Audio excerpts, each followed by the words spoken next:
ሮሜ ምዕራፍ 4 ከቁጥር 13 ጀምሮ እስከ 17 ድረስ አነባዋለሁ። እንዲህ ይላል።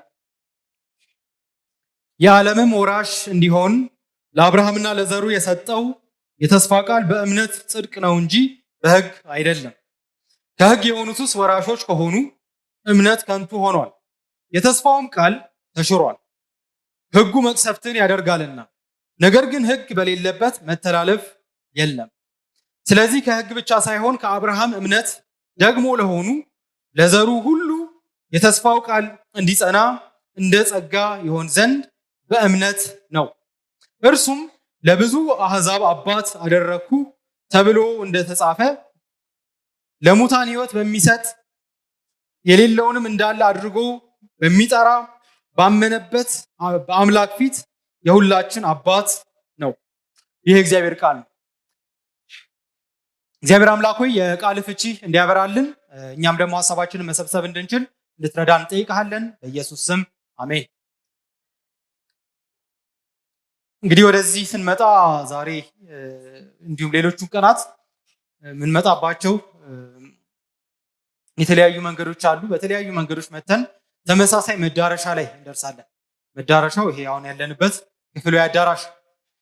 የምንመጣባቸው መንገዶች ብቻ ሳይሆን የምንመጣባቸው የትራንስፖርት አማራጮችም የተለያዩ ናቸው።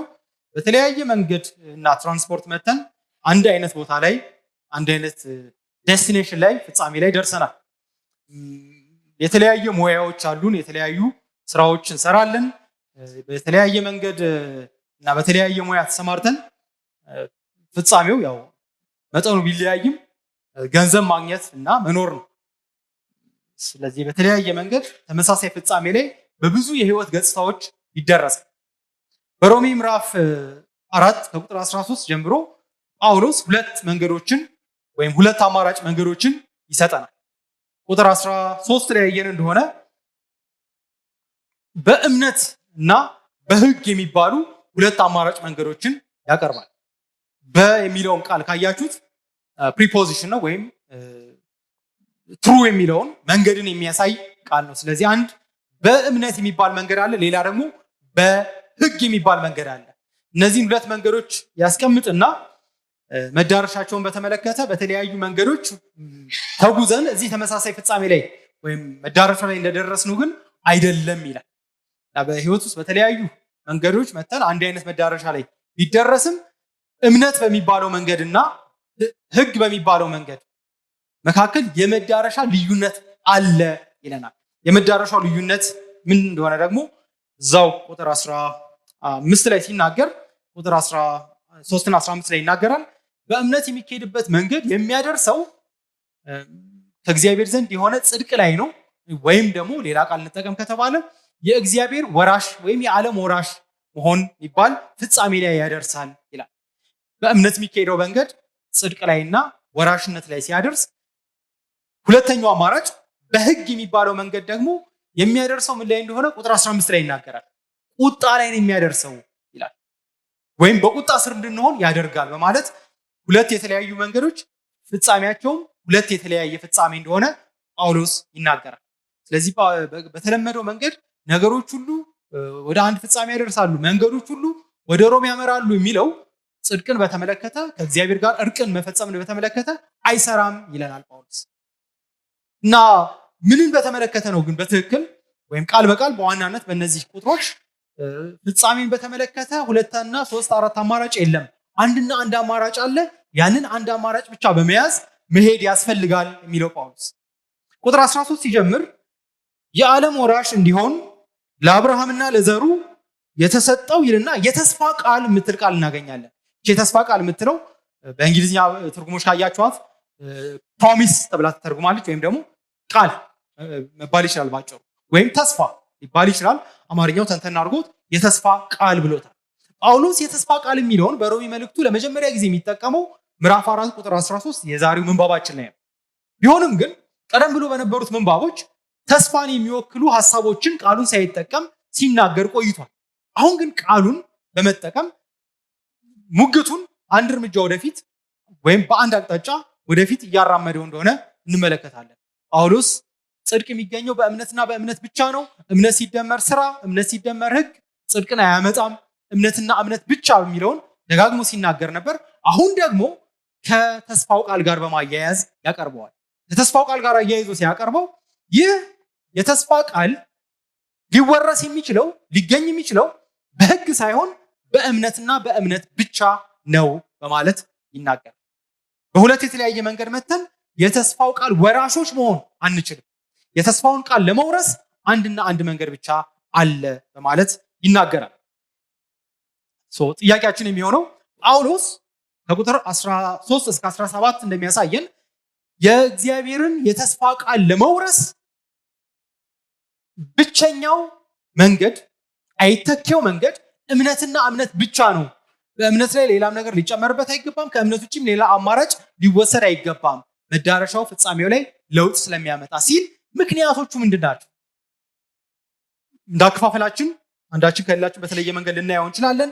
በእኔ አከፋፈል ወይም በእኔ ለቀማ መሰረት ጳውሎስ ከቁጥር 13 እስከ 17 እምነትና እምነት ብቻ የእግዚአብሔር የተስፋው መውረሻ መንገድ ነው፣ ከዚህ ውጭ ሌላ አማራጭ የለም፣ ሌላ መንገድ የለም፣ ሌላ ነገር ሊጨመርበት አይገባም ሲል የሚያቀርባቸው ምክንያቶች አንደኛው የተስፋው ቃል ዓለም አቀፋዊ ስለሆነ ነው። ሁለተኛው የተስፋው ቃል ታሪካዊ ስለሆነ ነው። ሶስተኛው የተስፋው ቃል ተስፋ ስለሆነ ነው። አራተኛ የተስፋው ቃል በሕግ ስላልተቻለ ነው። አምስት የተስፋው ቃል በጸጋ እንዲሆን፣ ስድስት የተስፋው ቃል የጸና እንዲሆን። በእነዚህ ስድስት ምክንያቶች ጳውሎስ ይህ የእግዚአብሔር የተስፋ ቃል በእምነትና በእምነት ብቻ ነው የሚሆነው በማለት ይናገራል። በተለያዩ መንገዶች አንድ አይነት ፍጻሜ ላይ በዚህ ረገድ መደረስ አይቻልም። አንድ ባንድ እንመልከታቸው። በቅድሚያ የእግዚአብሔር የጽድቅ ተስፋ፣ የተስፋው ቃል የጽድቅ ተስፋ ነው ማለት ነው፣ ወይም ወራሽነት ነው። የእግዚአብሔር የጽድቅ ተስፋ ወይም የእግዚአብሔር ጽድቅን የመቀበል ተስፋ ዓለም አቀፋዊ ስለሆነ በእምነት ብቻ ነው። ዓለም አቀፋዊ ስለሆነ በእምነት ብቻ ነው። ዓለም አቀፋዊ ስለሆነ ሲባል ቀጠናዊ አይደለም ማለት ነው፣ ወይም አካባቢያዊ አይደለም ማለት ነው፣ ወይም ሎካል አይደለም ማለት ነው፣ ወይም ብሔራዊ አይደለም ማለት ነው። ቀጠናዊ ሲባል የሆነን አካባቢ ብቻ የሚመለከት፣ ብሔራዊ ሲባል የሆነን ሕዝብ የሆነን ነገድ ብቻ የሚመለከት አይደለም ማለት ነው። ይልቅ ቁጥር 13 እንደሚያሳየን ይህ የእግዚአብሔር የማጽደቅ የተስፋ ቃል ፕሮሚስ ዓለም አቀፋዊ እንደሆነ ይናገራል። ቁጥር 13ን እንመልከተው። የዓለምም ወራሽ እንዲሆን ለአብርሃምና ለዘሩ የተሰጠው የተስፋ ቃል በማለት መንገዶቹ የሆኑትንና ያልሆኑትን ቀጥሎ ይናገራል። ያነበብኩትን ያክል እንመልከት። ሲጀምር ምንድን ነው የሚለው? የዓለምም ወራሽ እንዲሆን። የዓለም ወራሽ የሚሆነው ማን ነው? አንደኛ አብርሃም ነው የዓለም ወራሽ የሚሆነው። ሁለተኛ ደግሞ ለዘሩ ይላል። ዘሮቹ ተብሎ መተርጎም ይችላል። ለዘሮቹ በሙሉ ዓለምን የመውረስ የተስፋ ቃል እግዚአብሔር ሰጥቷል ይለናል። እንግዲህ ይህንን የተስፋ ቃል ወደ ብሉይ ኪዳን ሄደን ተስፋ የሚለውን ቃል በመጠቀም ብንፈልገው አናገኘው። ምክንያቱም ተስፋ የሚለው ቃል በሮሜ ምዕራፍ 4 ቁጥር 13 አሁን እያነበብን ያለ ነው። ፕሮሚስ የሚለው ቃል በብሉይ ኪዳን ኦልሞስት የለም። ካለም አሞጽ ምንባብ ውስጥ አንድ ቦታ ወይ ሁለት ቦታ ይገኛል። ከዛ ውጪ በብሉይ ኪዳን የተለመደ ቃል አይደለም። ጳውሎስ ግን አንድ የብሉይ ኪዳን ታሪክን ይተረጉመውና ከተረጎመው በኋላ ለተረጎመው ትርጓሜ መሰብሰቢያ ሰመሪ የሚሆን ቃል ፕሮሚስ ወይም የተስፋ ቃል በማለት ይጠቀማል። ጳውሎስ የተስፋ ቃል በማለት ከብሉይ ኪዳን ታሳቢ እያደረገ ያለው ምንባብ የትኛው ምንባብ ነው? ምን እያሰበ ነው? ይሄን ለመገመት ብዙ እንዳያስቸግረን ጳውሎስ ስለ አብርሃም ማውራት ሲጀምር አብርሃም አመነ ጽድቅም ሆኖ ተቆጠረለት በማለት ዘፍጥረት ምዕራፍ 15 ጋር አያይዞን ነበር። እሱ ብቻ ደግሞ ሳይሆን ቁጥር 17ን ወረድ ብለን ስናይ ለብዙ አሕዛብ አባት አደረግኩ ተብሎ እንደተጻፈ ነው በማለት ዘፍጥረት ምዕራፍ 17 ቁጥር 5ን ይጠቅሳል። ስለዚህ ጳውሎስ የተስፋው ቃል በማለት እየተናገረ ያለው የተስፋ ቃል እግዚአብሔር ለአብርሃም እና ደግሞ የአብርሃምን መንገድ ለሚከተሉ በባለፈው ጥናታችን ታስታውሱ ከሆነ የአብርሃምን ዱካ ፉትስቴፕስ ለሚከተሉ ሰዎች ወይም ህዝቦች በሙሉ የሰጠው የተስፋ ቃል ነው። ይህን የተስፋ ቃል በቀጥታ ከብሉይ ኪዳን ምንባቡ ብናነበው ጠቃሚ ይሆናል። ዘፍጥረት ምዕራፍ 15 ቁጥር 5 ወደ ሜዳም አወጣውና እግዚአብሔር አብርሃምን እንደዚህ ይላል፣ ወደ ሰማይ ተመልከት፣ ከዋክብትንም ልትቆጥራቸው ትችል እንደሆነ ቁጠር አለው። በማስከተል መልሱ የታወቀ ነው። የሰማይ ከዋክብት ሊቆጠሩ አይችሉም። ታዲያ ዘርህም እንደዚሁ ይሆናል አለው። ቁጥር 6ን ብናነበው ጠቃሚ ነው። ጥሎ ለምናያቸው ሐሳቦች ማጣቀሻ ስለሚሆን ይህንን ተከትሎ አብርሃምም በእግዚአብሔር አመነ፣ ጽድቅም ሆኖ ተቆጠረለት። አብርሃም በእግዚአብሔር አመነ ሲባል ያመነው ምንድን ነው? ቁጥር 5 ላይ የተሰጠውን የእግዚአብሔርን ተስፋ ነው። ዘሩ እንደ ሰማይ ከዋክብት ምድርን የሚሸፍን መሆኑ የተሰጠው ተስፋ ነው። ምዕራፍ 17 ቁጥር 5 ደግሞ ይኸው ተስፋ ተደግሞ ሲነገር አብርሃምም ከዛሬም ጀምሮ እንግዲህ ስምህ አብርሃም ተብሎ አይጠራ፣ ነገር ግን ስምህ አብርሃም ይሆናል፣ ምክንያቱም ለብዙ አሕዛብ አባት አድርጌሃለሁና ይላል።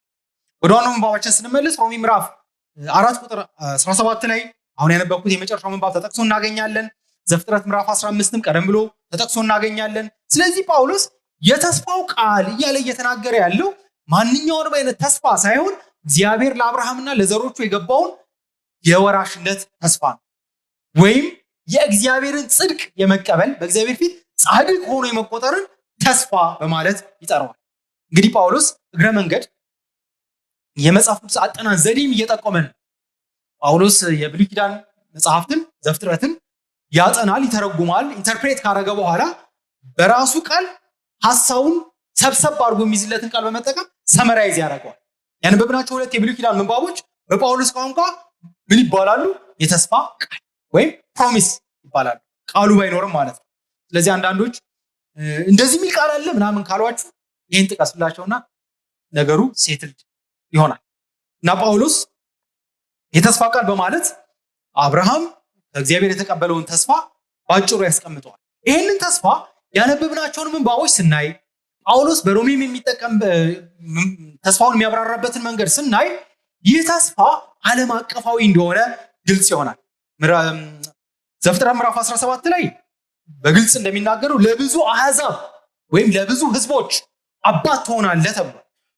ጳውሎስ ደግሞ ይህንን ተስፋ ሲተረጉመው ወደ ዋናው ምንባባችን ሮሜ ምዕራፍ 4 ቁጥር 13 የዓለምን ወራሽ እንዲሆን፣ የዓለም ወራሽ ሲባል የእስራኤል አባት ብቻ ሳይሆን የዓለሙ ሁሉ አባት በመሆን ዓለምን ሁሉ እንዲወርስ እግዚአብሔር ለአብርሃም ተስፋ ሰጥቶታል ይላል። እንግዲህ እግዚአብሔር የዓለም ወራሽ የማድረግ እቅድ ካለው ለአብርሃምና ለዘሮቹ ይህ ደግሞ በሕግ ሊሆን አይችልም ይላል። ቀጥሎ እንደምናየው እዛው ቁጥር 13 የዓለምም ወራሽ እንዲሆን ለአብርሃምና ለዘሩ የተሰጠው የተስፋ ቃል ካለ በኋላ በእምነት ጽድቅ እንጂ ምን ማለት ነው? በእምነት ጽድቅ በእምነት ምክንያት በሚገኝ ጽድቅ እንጂ በሕግ አይደለም። መንገዱ ሕግ አይደለም። ለምን? ሕግ የተሰጠው ለዓለም ሁሉ ሳይሆን ሕግ የተሰጠው ለእስራኤልና ለእስራኤል ብቻ ነበር። ጳውሎስ ሕግ እያለ ያለው የሙሴን ሕግ ነው ወይም የብሉይ ኪዳን ስርዓቶችን ነው። ይህ ሕግ የተሰጠው ለእስራኤል ብቻ ከሆነ ሌሎች ሕዝቦች እንዴት የአብርሃም ተስፋ ወራሽ ይሆናሉ? ከአብርሃም ጋር እንዴት አብረው ወራሽ ይሆናሉ? ስለዚህ በሕግ መሆን የለበትም።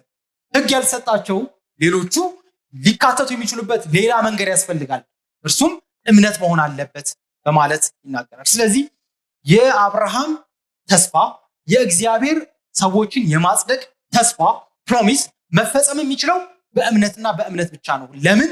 አንደኛው ምክንያት ዓለም አቀፋዊ ስለሆነ፣ ቀጠናዊ ስላልሆነ፣ ለእስራኤል ብቻ የተገባ ተስፋ ስላልሆነ።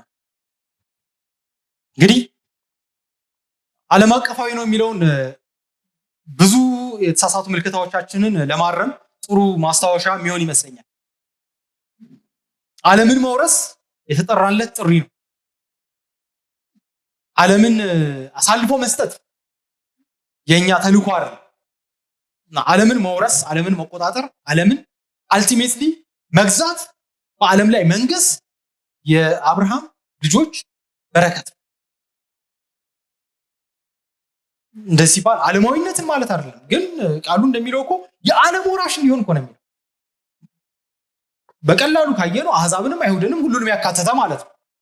ግን ደግሞ ሰፋ አድርገን ከተነተኑ የማይካተት አንድም ሕዝብ ሳይኖር ማለት ነው፣ የሚቀር አንድም ሳይኖር ሁሉም በዚህ የአብርሃም ተስፋ ስር ሊገቡ እግዚአብሔር አስቀድሞ ለአብርሃም ተስፋን ሰጠ። ይህ ተስፋ በዓለም ዙሪያ ያለማቋረጥ በመስፋፋት ላይ ይገኛል። እንግዲህ ወንጌል መሰበክ ከጀመረበት ጊዜ አንስቶ በዓለ ሃምሳ ላይ መንፈስ ቅዱስ ከወረደበት ጊዜ አንስቶ ወንጌል ግስጋሴው ተገቶ አያውቅም። ያለማቋረጥ ዓለምን ኮንከር በማድረግ በመቆጣጠር ወደፊት እየገሰገሰ ነው። እኛ እጅና እግራችንን አጣጥፈን ተቀመጥንም በንቃት ሰራንም ይህ የወንጌል ግስጋሴ ወይም ዓለም በወንጌል በዚህ የተስፋ ቃል መወረሷ የተስፋ ቃል ወራሾች መብዛታቸው የማይቀር ነው። ግን ጥያቄው የኔና የእናንተ ድርሻ በዚህ ውስጥ ምን መሆን አለበት? ይህንን በማስታከክ አንድ ጥሪ ላደርግላችሁ እፈልጋለሁ። ይህ ወንጌል ዓለምን እንዲወርስ በዚህ ምድር የምንቆይበት አንዱ ምክንያት ነው። በእርግጥ ምድር ላይ የምንኖረው አንዳንድ ሰዎች ለወንጌልና ለወንጌል ብቻ ይመስላችኋሉ። እኔ እንደዛ አይመስለኝም። ምግብ ኢንጆይ ለማድረግ እንኖራለን፣ ሰው ኢንጆይ ለማድረግ እንኖራለን፣ ብዙ ነገሮች አሉ። ግን አይተኬ የሆነው የግድ አስፈላጊ የሆነው የምድር ላይ የቆይታችን አንዱ ምክንያት ምድር እግዚአብሔርን በማወቅ እንድትሞላ የራሳችንን አስተዋጽኦ ለማድረግ ይህን ለማድረግ የማይመለከተው ከዚህ ኤግዘምት የሆነ ነፃ የሚሆን የሚባል ሰው የማይኖርበትን ሙግት ላቅርብላችሁ። ለወንጌል ዓለም ወንጌል ዓለምን እንዲሞላ ልናደርግ የምንችላቸውን አስተዋጽኦች ወይም መንገዶች ብጠቁም ብዙ ጊዜ ይሄ ተልእኮ ጋር በተያያዘ የሚያወሩ ሰዎች 3 ወይም 4 አማራጮች አሉ ብለው ያስቀምጣሉ። አንደኛው በቀጥታ መስበክ ነው። ወንጌሉ ኢየሱስ ያድናል ብሎ መስበክ ነው። እንዴት እንደሚሰበክ ሁለተኛው ሐሳብ ላይ ስንሄድ እናገራለን፣ ታሪካዊ የሚለው ላይ ግን ለጊዜው መስበክ ነው። ሌላው ደግሞ ለወንጌል ስብከት እግዚአብሔር በሮች እንዲከፍት መጸለይ ነው፣ ሐዋርያት ሥራ ላይ ያደረጉት እንደነበረው። እንዲሁም ደግሞ ገንዘብ ለወንጌል ስብከት ስራ መስጠት። አሁን ከዚህ ውስጥ ከሶስቱ ብዙዎች የትኛው ይሻለኛል ብሎ ሊያስብ ይችላል። ከሶስቱ አንዱን ምረጥ የሚል አማራጭ አድርገው የሚያቀርቡትም አሉ። እኔ እንደዛ አይመስለኝም። ሶስቱ አማራጮች ሳይሆኑ ሶስቱም በአንድነት በአንድ ሰው ውስጥ የሚያስፈልጉ ናቸው። ማለት ወንጌሉን መናገር ይቻላል። ባገኘነው አጋጣሚ ወንጌሉን መናገር የማንችልበት ምን ምክንያት አለ? በእርግጥ አሁን ስለ ኢየሱስ መናገር ኢንቲሚዴቲንግ የሚሆንባቸው አሳፋሪ የሚሆንባቸው ሁኔታዎች እየተፈጠሩ ነው። ስለ ዶናልድ ትራምፕ ስናወራ እናፍርም፣ ስለ ሮናልዶ እናወራለን። ስለ ኢየሱስ ለማውራት ግን ብዙ ጩኸት ስላለ ሊያሳፍር ይችላል። ግን ዓለምን የወረሰ የሚያስወርሰውን ኢየሱስን በድፍረት ለማውራት አንደኛ ራሳችን ሰባኪ መሆን አለን። ለጸሎት የሚቀርበው ምክንያት ያው ጊዜ የለኝም ነው። እሱን በተመለከተ ማቀርብላችሁ ሙግት ውሸታችሁ ነው።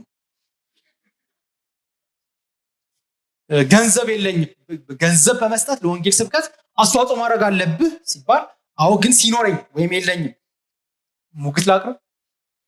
ለምን የለህም? ገንዘብ እኮ ሊኖርህ ይገባል። መስራትና ማግኘት አለብህ ወይም መቆጠብ አለብህ። ከአቅም በላይ የሆነ ሁኔታዎችን ሳልረዳ ቀርቼ አይደለም፣ ግን ነገሮች ኳሊፋይ ከሚደረጉ ሳይደረጉ በከባዱ ሲቀርቡ ጥሩ። ሰርቶ ማግኘት አለበት ሰው ለዚሁ ግብና ዓላማ እና ዓለምን ማውረስ የተጠራለት ጥሪ ነው። ደግሞ የሚወርሱትን መጋበዝ የተጠራለት ጥሪ ነው። ይህ ከጥንት ዘመን ጀምሮ እግዚአብሔር ለኛ ጠብቆ ያኖረው የበረከት ጥሪ ነው፣ የበረከት በር ነው። ስለዚህ ሁሉም ወደ አብርሃም በረከት እንዲገቡ ወንጌልን ለመስበክ ራሳችንን ልንሰጥ ይገባናል። ምክንያቱም ጥሪው ዓለም አቀፋዊ ስለሆነ እና ዓለም አቀፋዊ ደግሞ ከሆነ በእምነት ብቻ ስለሆነ። ሁለተኛ የእግዚአብሔር የጽድቅ ተስፋ ታሪካዊ መሰረቱ በእምነትና በእምነት ብቻ ሊሳካ የሚችል ታሪካዊ መሰረቱ እምነትና እምነትን የግድ ብቸኛ መንገድ ያደርገዋል። ታሪካዊ ነው የሚለው ኬት በመነሳት ነው። ቁጥር 14 ውስጥ እንገባለን። ከሕግ የሆኑትስ በማለት ይጀምራል። ቁጥር 14 ከሕግ የሆኑትስ ማለት አማርኛው በጣም ምርጥ ትርጉም የተረጎመው። ከሕግ የሆኑትስ ሲል አይሁዳውያን ማለት ነው። ከእስራኤል ወገን የሆኑቱ እያለ ነው። ይቀጥልና ከሕግ የሆኑትስ ወራሾች ከሆኑ ይላል። ምን ማለቱ ነው? ከሕግ የሆኑት ወራሾች ከሆኑ ሲባል እንደዚህ ልናየው እንችላለን። ከሕግ የሆኑት የሚለው አይሁዳውያን ማለት ከሆነ ወራሽ የሚሆኑ አይሁዳውያን ሕግን በመጠበቅ የሚወርሱት ቢሆን ኖሮ ማለት ነው አንደኛው። ስለዚህ ከሕግ የሆኑት ከሆኑ ወራሽ የሚሆኑት ምኑ ነው የሚወረሰው? የአብርሃም ተስፋ ጽድቅ የሚባለው ህይወት ሊገኝ የሚችለው ከህግ የሆኑት ህግን በመጠበቅ የሚያገኙት ከሆነ አንድ ነው አላለም። ባይዘው እንግሊዝኛ ትርጉሞችን ካያችሁ ኢፍ ነው የሚለው። ኢፍ ግሪኩም ቃል በቃል ኢፍ ነው የሚለው ና ከሆነ ይልና ሁለተኛው ደግሞ ልናይ የምንችልበት መንገድ ይህንን ሐሳብ ከህግ የሆኑትስ የሚጸድቁ ከሆነ ወይም ወራሽ የሚሆኑ ከሆነ ሲል በሁለተኛ መንገድ እንደዚህ ልንረዳው እንችላለን። እነርሱ ብቻ ደግሞ ከሆኑ ማለት ነው። በሁለቱ መካከል ያለው ልዩነት እንዳያምታታ ልድገም። አንደኛ በህግ ውስጥ ያሉት ህግን በመጠበቅ የዚህ የተስፋ ቃል ወራሽ የሚሆኑ ከሆነ፣ በሁለተኛ መንገድ ደግሞ የዚህ የተስፋ ቃል ወራሽ የሚሆኑት ህግ ውስጥ ያሉት አይሁዳውያን ብቻ ከሆኑ ግን ከሆነ የሚለው ኮንዲሽን እውነት ነው ወይስ ውሸት? መልሱ ያው ኦብቪየስ ነው፣ ውሸት። ለእስራኤላውያን ብቻ የመጣ ተስፋ አይደለም። እስራኤላውያን ብቻ የሚወርሱት አይደለም። ግን እንዲያ ሆኖ ቢሆን ኖሮ ህግን በመጠበቅና ህግ ውስጥ ላሉት ለእስራኤላውያን ብቻ የመጣ ተስፋ ቢሆን ኖሮ ምን አይነት ችግር ይፈጠር ነበር? ቁጥር 14 ከህግ የሆኑትስ ወራሾች ከሆኑ አንደኛ ችግር እምነት ከንቱ ሆኗል ይላል። እምነት ከንቱ ሆኗል። ቃላቱን በጥንቃቄ ካየኑ ጳውሎስ ጥልቅ የብሉይ ኪዳን ትርጓሜ እየሰጠ እምነት ከንቱ ሆኗል። ሆኗል የሚለው ቃል በደንብ ካነበብኑ ይሆናል አይልም። ለወደፊት ስለሚሆን ነገር አይናገርም። ጳውሎስ እያለ ያለው እምነት ከንቱ ሆኖ ነበር ያኔ እያለ ነው። ወደኋላ ስለምን እምነት እያወራ ነው? ምናልባት ስለኛ እምነት እያወራ ይሆን? ለወደፊት ስለሚመጡ አማኞች እምነት እያወራ ይሆን? በእነዚህ ጉዳዮች ላይ አይደለም እምነት የሚለውን ቃል ቁጥር 14 ላይ የሚጠቀም ጳውሎስ እምነት ከንቱ ይሆን ነበር ሳይሆን ሆኗል። ኦልሬዲ በፓስቴንስ ሲያስቀምጥ እያወራ ያለው ስለ አብርሃም እምነት። ምክንያቱም ቃሉ the faith ነው የሚለው። የማንን እምነት እያወራ ነው? የአብርሃምን እምነት እያወራ ነው። አብርሃም አመነ ጽድቅም ሆኖ ተቆጠረለት የሚለውን አንድም አይሁዳዊ አይቃወምም። ሁሉም የሚስማማበት ጉዳይ ነው። የብሉይ ኪዳን መጽሐፍትም ላይ በግልጽ የተጻፈ ነው እንዳነበብ እና ይህ ጽድቅ የሚገኘው ይህ ወራሽነት የሚገኘው በህግ በኩል ከሆነ ይላቸዋል ተከራካሪዎቹን ጳውሎስ። የአብርሃም እምነት እኮ የማይጠቅም ነበር እያላችሁ ነው በማለት ወደኋላ ክርክሩን ያቀርባል። ምን እያለ ነው? ዘፍጥረት ምዕራፍ 15 ቁጥር 5 እና 6 አይ ቲንክ ደግመን ብናየው ሳይጠቅም አይቀርም። ቁጥር ምንባባችን ላይ እምነት the faith እያለ ያለው አብርሃም ያኔ የነበረውን እምነት እያለ ነው። አብርሃም ያኔ የነበረው እምነት ምን አይነት እምነት? ዘፍጥረት ምዕራፍ 15 ቁጥር 5 ወደ ሜዳም አወጣውና ወደ ሰማይ ተመልከት፣ ከዋክብትንም ልትቆጥራቸው ትችል እንደሆነ ቁጠር አለው፣ ዘርህም እንደዚሁ ይሆናል አለው። ይሄ ምንድን ነው? በጳውሎስ ቋንቋ መሰረት ተስፋው ፕሮሚስ። አብርሃም ይሄንን ተስፋ ተከትሎ ምን አረገ? አብርሃምም አመነ፣ በእግዚአብሔር አመነ፣ ጽድቅም ሆኖ ተቆጠረለት። ጳውሎስ ዘፍጥረት ምዕራፍ 15 ላይ ያለውን አብርሃም አመነ የሚለውን የአብርሃምን ያችን እምነት ጽድቅ በስራ የሚገኝ ከሆነ ያቺ አብርሃም እምነት ውሸት ነች ማለት ነው እያለ እንግዲህ ምን አይነት የሙግት ክህሎት እንዳለው ማየት ይችላል። በጳውሎስ ፊት ከዚህ በኋላ አንድም አይሁዳዊ ቆሞ ክርክሩ መቀጠል የሚችል አይመስልም። የሚስማሙበትን በጋራ የሚጋሩትን የብሉይ ኪዳን መጽሐፍ በመጥቀስ በህግ ጽድቅ የሚገኝ ከሆነ አብርሃም በእምነት ጸደቀ ስንል የአብርሃምን እምነት ከንቱ እያረግነው ነው፣ ባዶ እያረግነው ነው በማለት ይናገራል። ኤምፕቲ ይሆናል። ባዶ የሚለው ቃል በነገራችን ላይ ፊልጵስዩስ ምዕራፍ 2 ቁጥር 7 ኢየሱስ ራሱን ባዶ አደረገ የሚለውን ሐሳብ ለመግለጽ ያገለገለው ተመሳሳይ ቃል እና ምን እያለ ነው? እምነት በቃ እጅ ይሰጥ ነበር። እምነት የሚባለው ነገር በአብርሃም ዘንድ በታሪክ ተጽፎ የምናገኘው ውሸት ይሆን ነበር ይላል። ስለዚህ ጳውሎስ ምን አይነት መከራከሪያ እያቀረበ ነው? ጳውሎስ እያቀረበ ያለው መከራከሪያ ወደኋላ ታሪክን እንመልከት የሚል። ታሪክ እንክደው ይሆናል እንጂ ታሪክን ማንም ሊለውጠው አይችልም። ታሪክ ሊለወጥ አይችልም። እና ይህ ታሪካዊ እውነት በአብርሃምና በእግዚአብሔር መካከል የነበረ የቃል ኪዳን ውይይት፣ ንግግር፣ ኮንቨርሴሽን ታሪካዊ ክስተት ነው። አብርሃም አመነ፣ ጽድቅም ሆነ ተቆጠረለት። ታሪካዊ ክስተት ነው እና አሁን ላይ ደርሰን ጽድቅ በስራም በህግም ሊገኝ ይችላል ስንል ከታሪክ ጋር መላተም ነው። የታሪክ ደራሲ ከሆነው ከእግዚአብሔር ጋር መጋጨት ነው።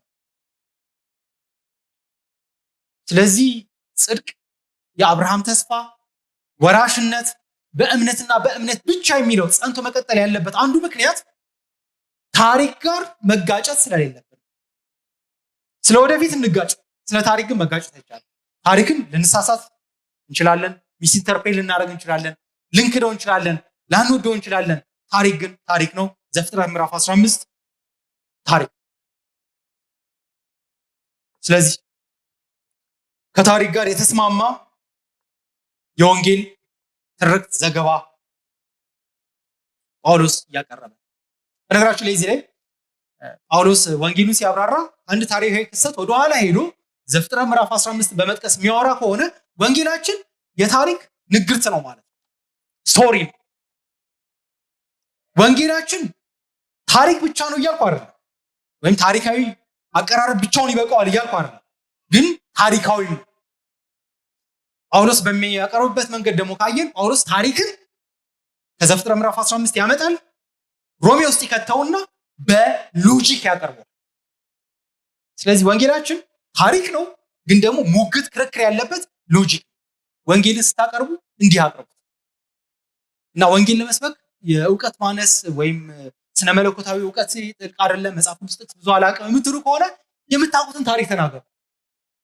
ስቶሪ ቴለር እና ወንጌሉ በነገራችን ላይ አፍሪካ ውስጥ በደንብ ስር መስደድ ይችላል አይደል?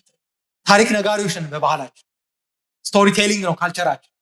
ስለዚህ አንደኛ የእግዚአብሔር የጽድቅ ተስፋ ዓለም አቀፋዊ ነው፣ ሁለተኛ ታሪካዊ ነው፣ ሶስተኛ የእግዚአብሔር የጽድቅ ተስፋ ነው። ለምንድን ነው ተስፋውን ተስፋ ነው የሚለው?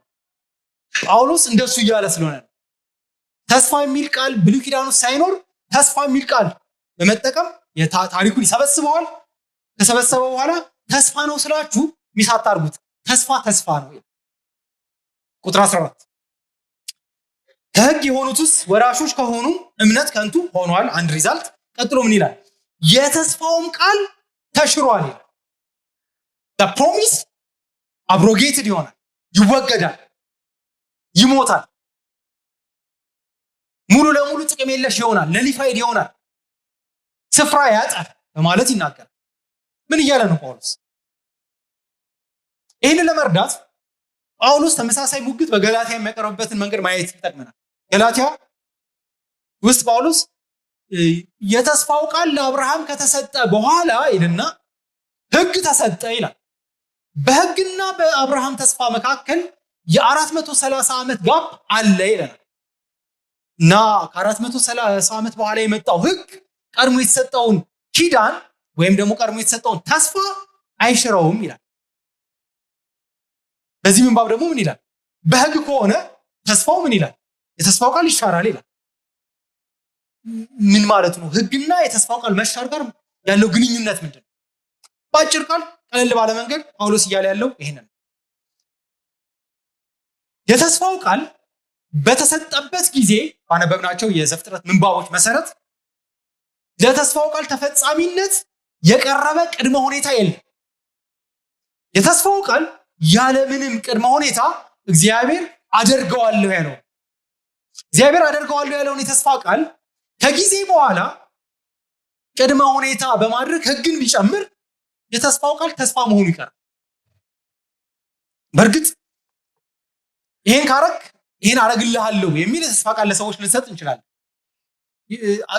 አንድ የተስፋ ቃል አብሮት ቅድመ ሁኔታ መኖሩ አይደለም ችግሩ ዘፍጥረት ምዕራፍ 15 እና 17 የእግዚአብሔር የሰጠው የተስፋ ቃል ያለ ቅድመ ሁኔታ የሆነ መሆኑ።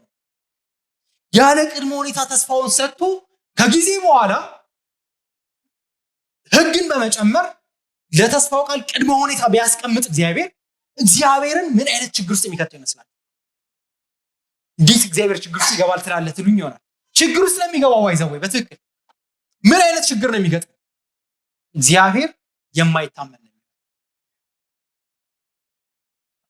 ብዙ ጊዜ በህይወታችን ኦልሞስት በየቀኑ የምናደርገው የሆነ ቃል እንገባለን ከተወሰነ ጊዜ በኋላ አይ ብለን የገባነው ቃል ላይ ወይ ሙሉ ክህደት ወይ ደግሞ ኳሊፋየር እንጨምራለን። ይሄ ስለኛ ምን ይናገራል? ታማኝ እንዳልሆነን ይናገራል። እግዚአብሔርም ልክ እንደዚሁ የተስፋውን ቃል አደርጋለሁ ብቻ ብሎ የተናገረው ቃል ላይ ህግን ቢጨምርበት ህግን እንደ ቅድመ ሁኔታ ቢያስገባበት እግዚአብሔር አንፌስፉል ይሆናል፣ የማይታመን ቃላቱን ሐሳቡን የሚቀያየር ይሆናል። እሱ ብቻ ደግሞ አይደለም የወደፊቱን አስቀድሞ ማየት የማይችል እግዚአብሔር ይሆናል። ስለዚህ የተስፋው ቃል በእምነትና በእምነት ብቻ መሆን አለበት። ምክንያቱም ይህ የተስፋ ቃል ሲፈጸም እግዚአብሔር እኔ እውነተኛ አምላክ ነኝ፣ እኔ ታማኝ ነኝ የሚለውን እያወጀበት ሰው ዓለም አቀፋዊ ስለሆነ ታሪካዊ ስለሆነ ተስፋው ደግሞ ተስፋ ስለሆነ ሪቫይዝ መደረግ ስለሌለበት በእምነትና በእምነት ብቻ መሆን አለበት አልን። አራተኛ የእግዚአብሔር የጽድቁ ተስፋ በህግ በኩል ስላልተቻለ ስንል ተሞክሯል። የሞከሩት ነበሩ፣ አሁንም የሚሞክሩት አሉ። ግን ተሞክሮ ብዙ ጥረት ተደርጎ ሳይሳካ በመቅረት ብቻ የተጠናቀቀ ይሄ ሳይንቲፊክ መደምደሚያ ነው። በነገራችን ላይ ብዙ ጊዜ አንድ ነገር ተሞክሮ እንደማይሰራ ከሆነ መደምደሚያው ምንድን ነው? አይሰራም ማለት ነው። መድኃኒት እንደዛ ቼክ የሚደረግ የሚሰራም ከሆነ የማይሰራም ከሆነ ተሞክሮ ይታይና ወይ ከሰራ ይሰራል ይባላል፣ ካልሰራ አይበቅ ተብሎ ይተዋል። እና ክርስትና ምክንያታዊ ያልሆነ አንሳይንቲፊክ የሆነ እውቀት የተፋታ ለሚሉ ሰዎች ሙግቶቻችን ሳይንሳዊ እንደሆኑ ማሳየት ይቻላል። ጳውሎስ ሳይንሳዊ የሆነ መከራከሪያ በሮሜ ውስጥ ያቀርባል። ቁጥር 15 እንመልከት። ህጉ መቅሰፍትን ያደርጋልና ይላል። ህጉ የሚለው የሙሴን ህግ ትእዛዛቱ በአጠቃላይ 10 ትእዛዛት ሌሎቹንም ህጎች በሙሉ በአንድ ላይ በመክተት መቅሰፍትን ያደርጋል ይላል። ያደርጋል የሚለው ቃል በነገራችን ላይ በእንግሊዝኛ የምናስቀምጠው በደንብ ሐሳቡን ለመረዳት የሚያግዝ ይመስለኛል። ያደርጋል የሚለው አኮምፕሊሽ ያደርጋል ከሚለው ደግሞ የጳውሎስ አጽንኦት ያለው ህጉ አኮምፕሊሽ ሊያደርግ የሚችለው መቅሰፍትን ነው እያለ ነው። በሌላ አገላለጽ ምን እያለ ነው? ህጉ የተስፋውን ቃል አኮምፕሊሽ ማድረግ አይችልም፣ ወደ መሬት ሊያመጣው አይችልም፣ ሊያሳካው አይችልም።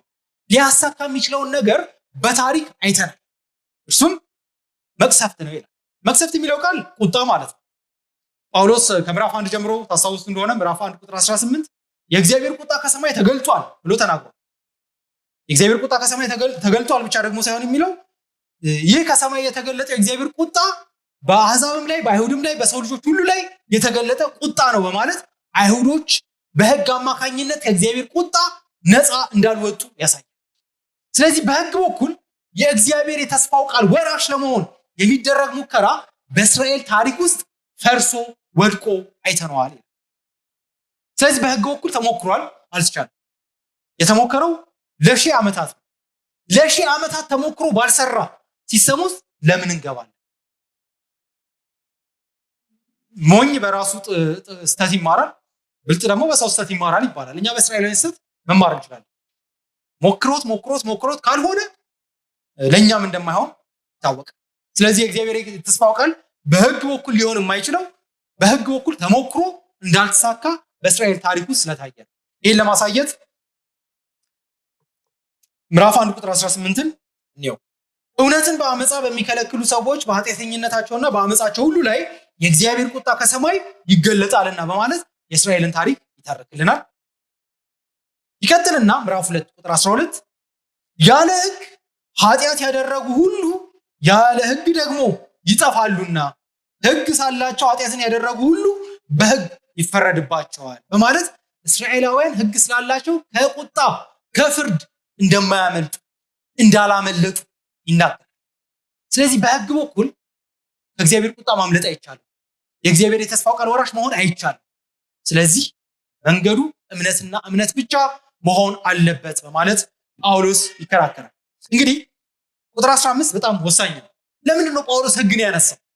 ወይም ሕግ የተሰጠበትን ዓላማ ለምን አነሳ?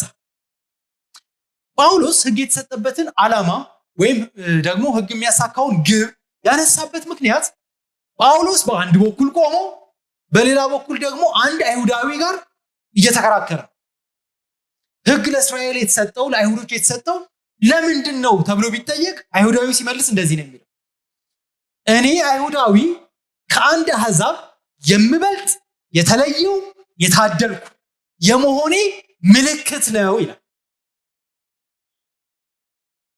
ጳውሎስ ደግሞ ሕግ የተሰጠበት ዓላማ ምንድን ነው ሲባል ሕግ የተሰጠበት ዓላማ ምዕራፍ 4 ቁጥር 15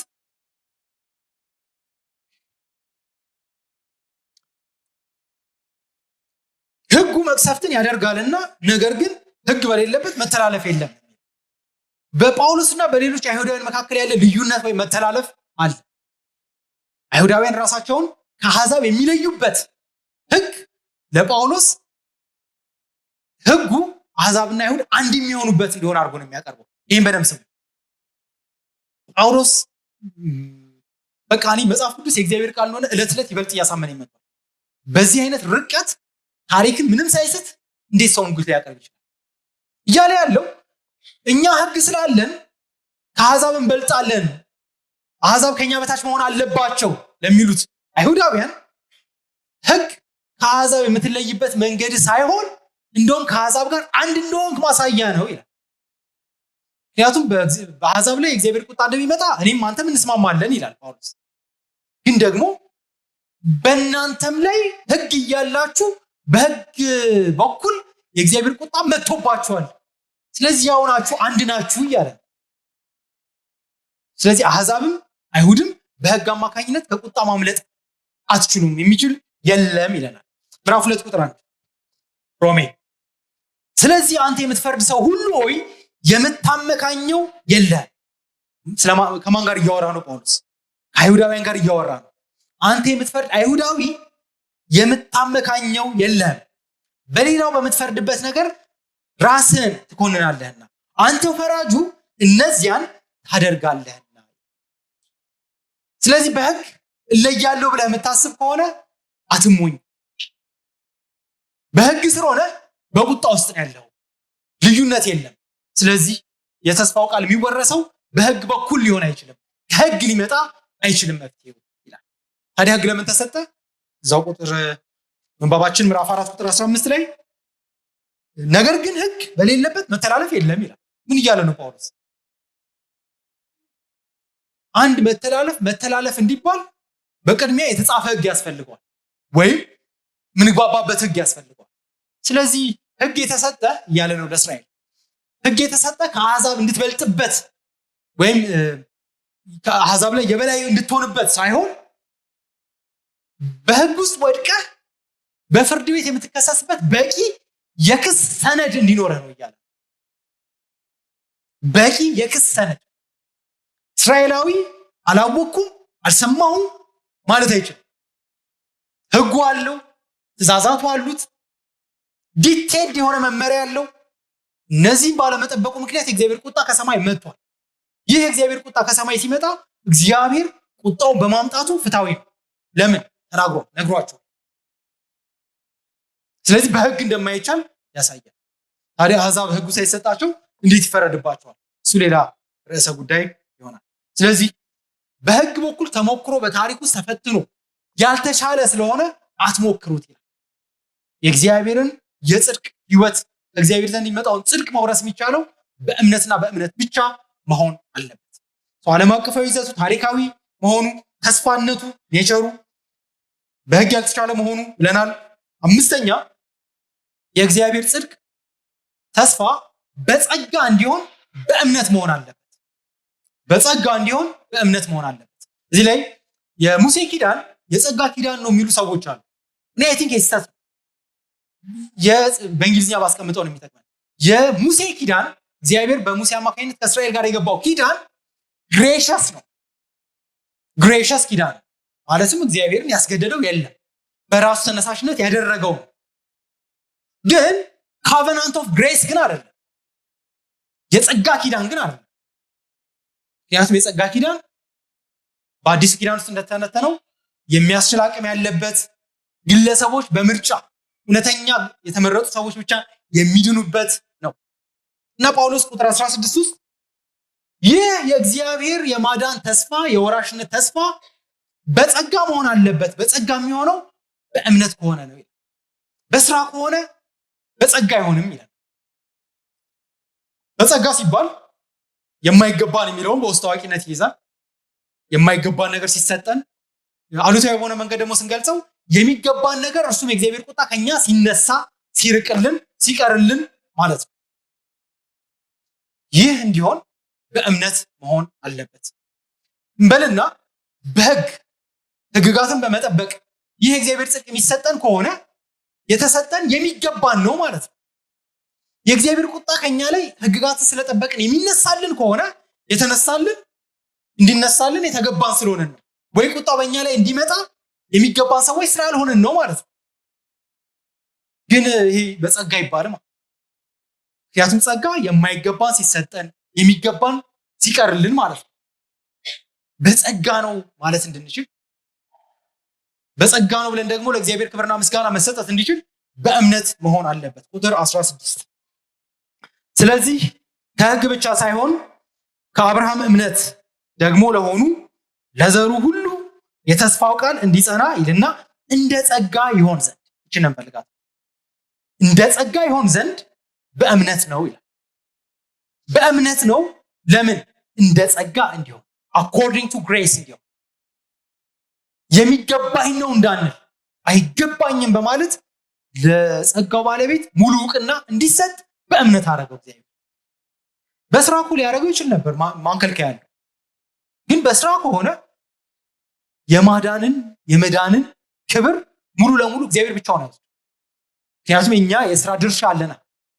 ግን በጸጋ በማድረግ ሙሉ የመዳንን ክብር ሙሉ የስራውን ውጤት ክብሩን እግዚአብሔር ብቻውን ያለምንም ተቀናቃኝ ሶሊዲዮ ግሎሪያ እንደምንለው ክብር ለእግዚአብሔር ብቻ እንደምንለው ብቻውን እግዚአብሔር እንዲወስደው በጸጋ መሆን አለበት። በጸጋ እንዲሆን ደግሞ በእምነት መሆን አለበት። እንደ ጸጋ ይሆን ዘንድ ምን ይላል? በእምነት ነው። እዚህ ላይ ግን በጸጋ ነው ሲባል በደንብ ብዙ ፕሮቴስታንቶች በጸጋ ነው የሚለውን ይስማሙና ሲተነተን ነው የሚቸገሩት። አይ ቲንክ ጳውሎስ ሮሜ ምዕራፍ 11 ውስጥ በጸጋ ነው የሚለው ምን ማለት እንደሆነ የተነተነው እሷን ሪፈር እናድርጋት። ምዕራፍ 11 ቁጥር 5 እና 6 በጸጋ ነው ማለት የማይገቡን ነገሮች በሙሉ ይካተቱበታል። ምዕራፍ 11 ቁጥር 5 እንደዚሁም በአሁኑ ዘመን ደግሞ በጸጋ የተመረጡ ቅሬታዎች አሉ። በጸጋ ከሆነ ግን ከስራ መሆኑ ቀርቷል። ጸጋ ያለዚያ ጸጋ መሆኑ ቀርቷል። በእምነት ነው ሲል በነገራችን ላይ በሌላ አገላለጽ በምርጫ ነው እያለ። ምክንያቱም ጸጋ በምርጫ ካልሆነ ጸጋ መሆኑ ይቀራል። ስለዚህ ምዕራፍ 4 ላይ በእምነት ነው፣ በእምነት በጸጋ ይሆን ዘንድ በእምነት ስለሆነ በጸጋ ነው ብለን እንደምድም ብሎ ሲጋብስ በምርጫም ነው እያለ። ካልተመረጠ አንድ ሰው የዚህ የአብርሃም ተስፋ ወራሽ አይሆንም እያለ። ታዲያ ይሄ ሙሉ ለሙሉ የመዳንን ክብር ለእግዚአብሔር እንድንሰጥ ጠንካራ እና ግልጽ ማስታወሻ ይሰጠናል። ስንደመድም ስድስተኛው የእግዚአብሔር ጽድቅ ተስፋ የጳውሎስ ዋነኛው መከራከሪያ እዚህ ላይ ነው። ስለ ተስፋ የሚያወራውንም ሐሳብ አሁን ባለንበት ምንባብ ሲደመድም እዚህ ላይ ነው የሚናገረው። የእግዚአብሔር ጽድቅ ተስፋ አንደኛ ዓለም አቀፋዊ ነው፣ ታሪካዊ ነው፣ ተስፋ ነው፣ በህግ የማይቻል ነው ስንል ነበር። አሁን በስተመጨረሻ ደግሞ እንዳልነው በጸጋ ነው። ፋይናሊ ደግሞ በስድስተኛነት የእግዚአብሔር ጽድቅ ተስፋ እንዲጸና የጸና መሆን እንዲችል በእምነት ብቻ መሆን አለበት። እንዲጸና ማለት ፈርም እንዲሆን ማለት ነው። የማይናወጥ እንዲሆን ዘላለም ጸንቶ መቀጠል እንዲችል። አሁን ያነበብነው ምዕራፍ 4 ቁጥር 16 ስለዚህ ከህግ ብቻ ሳይሆን ከአብርሃም እምነት ደግሞ ለሆኑ ለዘሩ ሁሉ የተስፋው ቃል ይልና ቀጥሎ ያለችው ቃል ምን ይላል? እንዲጸና ይላል። እንዲጸና አማርኛው ራሱ ዓላማን ነው የሚያሳየው። so that it may be firm ጽንት ያለ ጥንክር ያለ እንዲሆን ይላል። በሕግ ከሆነ አይጸናም። የተስፋው ቃል በሕግ ራሳችን ሕግን ጠብቀን አግኝተነው ቢሆን ኖሮ እኛ አቅም ስለሌለን እኛ ታማኝ ስላልሆነን አይጸናም። መጽናት እንዲችል በጸጋ መሆን አለበት፣ በእምነት መሆን አለበት። በእምነትና በጸጋ የተስፋው ቃል የጸና መሰረትን ያገኛል። ይህንን በአጭር ቃል ለማስቀመጥ ቁጥር 16 እምነት፣ ጸጋ እና የተስፋው ቃል የሚሉትን በአንድ ላይ አሳስሮ ሲያስቀምጣቸው እንደ ሶስት ጉልቻ አድርገን እንድናስባቸው እየጋበዘን ወይም ባለ ሶስት እግር ዱካ ወንበር ስቱል። ባለ ሶስት እግር ዱካ ወንበር በጣም ስቴብል የሆነ ወንበር እንደሆነ ታውቃላችሁ። በጣም ጠንካራ ነው። ጸንቶ ከላዩ ላይ የሚመጣው ሎድ መሸከም መቀበል የሚችል። ከሶስቱ እግሮች አንዱ ቢጎል ሁለቱ ጥቅም የላቸው። ከሶስቱ እግሮች ሁለቱ ቢጎሉ አንዱ እግር ጥቅም የለው። እነዚህ ሶስት እግሮች እምነት፣ ጸጋና የተስፋው ቃል ናቸው። የተስፋው ቃል ያለ እምነትና ያለ ጸጋ ጥቅም የለው። እምነት ያለ ተስፋው ቃልና ያለ ጸጋ ብቻውን አይሰራም። ጸጋ፣ ተስፋና እምነት ያስፈልጋል። በእነዚህ ሶስቱ የእግዚአብሔር የተስፋ ቃል የጸና መሆን እንዲችል እምነትና ጸጋ አስፈልገዋል በማለት ጳውሎስ ይናገራል። በዚህ ውስጥ እግዚአብሔር የጸና ማዳንን በራሱ ጊዜና በራሱ መንገድ አምጥቷል። በዚህም እግዚአብሔርን በእርግጠኝነት እየተማመኑ እንድንኖር ምክንያት ይሆናል። ያለበለዚያ በእኛ ታማኝነት ላይ የተጣለ ቢሆን ኖሮ የእኛ ታማኝነት እስካሁን አያዘልቀንም ነበር፣ እስካሁን በጠፋን ነበር። ምዕራፍ 3 ቁጥር 1 እና 2 አንበን እንጨርሳለን። ይቅርታ ቁጥር 3 እና 4 ምዕራፍ 3 ቁጥር 3 እና 4 የእስራኤል አለመታመን የእግዚአብሔርን ታማኝነት አላስቀረውም፣ ግን በእስራኤል ታማኝነት ላይ የሚመሰረት ቢሆን ኖሮ ነገሩ ሁሉ ፈራርሶ በቀረ ነበር ይላል።